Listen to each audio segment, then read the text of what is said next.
in collaborazione con Glam Vision e Dentisti Riuniti. I genitori di Marangoni. Alex era un buono, non uccidetelo di nuovo. Come ha fatto a cadere da 15 metri, raggiungere il fiume, finire in acqua e morire con un occhio nero e contusioni da botte? Fiaccolata per Lucas, morto a 6 anni, travolto da un muletto. Il sindaco di Sedico: usiamo i telefoni per portare luce nel buio, non per giudicare dietro uno schermo.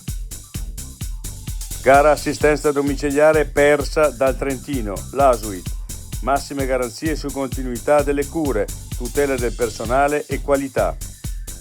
Riapre il rifugio SAT Tosa Tommaso Pedrotti dopo i lavori di riqualificazione. La sfida del futuro? La gestione dell'acqua.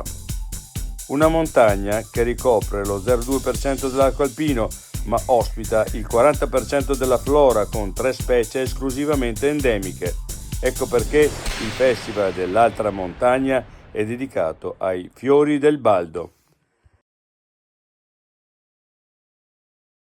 I difetti visivi sono tanti: miopia, astigmatismo, ipermetropia. Il pregio è correggerli con occhiali davvero glam. Con Glam Vision puoi prenotare l'analisi gratuita della vista e poi sfoggiare i tuoi nuovi occhiali che possiamo creare per te. Scopri di più su glamvision.it.